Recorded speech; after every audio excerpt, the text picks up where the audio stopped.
ए uranium 92 238 परमाणु alpha कण उत्सर्जित करता है।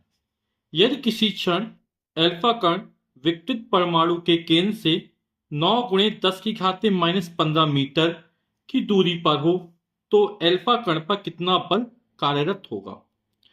तो यहां पर यूरेनियम का परमाणु है जिसका परमाणु क्रमांक 92 दिया गया है और द्रव्यमान संख्या वो 238 है। परमाणु क्रमांक 92 है 92, यानी कि इसके नाभिक में 92 प्रोटॉन है ना। अब अल्फा कण उत्सर्जित होता है।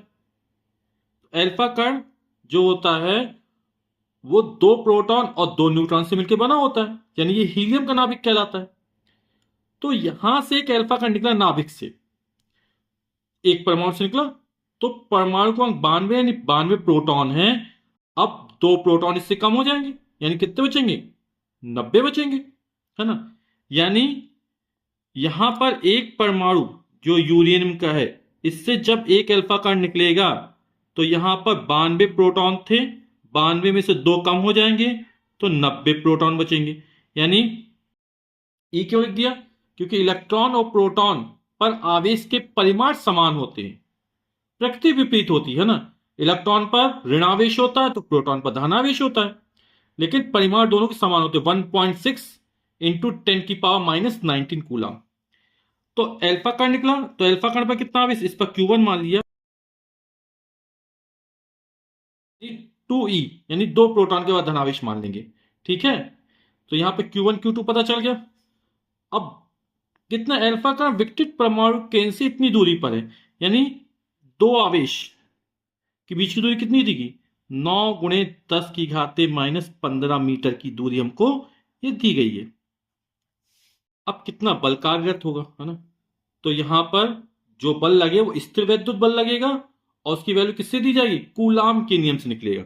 तो कूलाम के नियम को लगा देते हैं, और कूलाम के नियम के अनुसार 2 बिंदु आवेशों के बीच लगने वाला आकर्षण या प्रतिकर्षण बल उन आवेशों की मात्राओं के गुणनफल के अनुपाती और उनके बीच की दूरी के वर्ग के व्युत्क्रमानुपाती होता है। तो कूलाम के नियम से लगने वाला बल F इक्वल टू हो जाएगा 1/4πε0 Q1 Q2 अपॉन R²। अब मान रख देते हैं, आप लोग जानते हैं 1/4πε0 की वैल्यू कितनी होती? 9 गुणे 10 की घात 9। Q1 का मान 90e, Q2 का मान 2e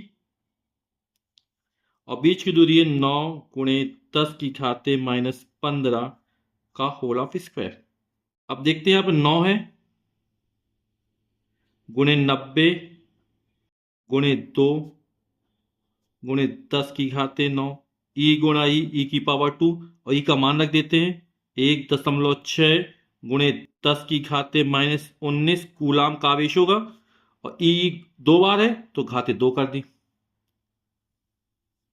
इसका वर्ग करेंगे तो हो जाएगा 9 का गुणा 9 बार, सॉरी 9 का गुणा 2 बार होगा, घात 2 है, और 10 की घात -15 का वर्ग, तो घात के ऊपर घात ले, घात तो गुणा हो जाएगा, तो 10 की घात 15 दूनी 30, या 10 की घात 15 -15 गुण 10 की घात -15, 10 की घात -30 हो जाएगा।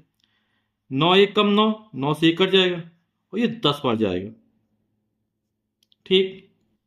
अब क्या हो जाएगा? 10 दूनी 20 हो जाएगा, ये गुणे 10 की घात 9, ये 10 के घात -30 ऊपर पहुंचेगा तो प्लस हो जाएगा।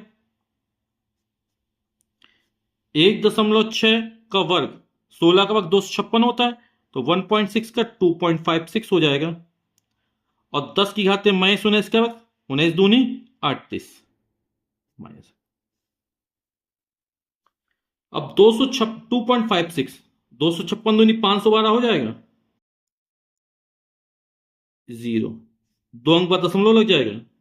यहां पर 20 का 2.56 में गुणा कर दिया, गुणे 10 की घात, ये 30 है और ये माइनस का 38 है और ये प्लस का 9 है, तो 30 9 39 हो जाएगा। 39 में 38 जाएगा और 10 की घात 1 बचेगा, ठीक है। आधार समान घाते जुड़ जाएंगे, 30 और 9 जोड़ा 39 हो गया। 39 में 38 जाएगा तो 1 बचे, 10 की घात 1 यानी 10, और जब 10 का गुणा करें तो 1 अंक दशमलव यहां खिसक जाएगा, यानी कितना हो जाएगा हमारा 512 न्यूटन का बल लगेगा। तो अल्फा कण पर कितना बल लगेगा? 512 न्यूटन का। ये हमारा आंसर हो जाएगा।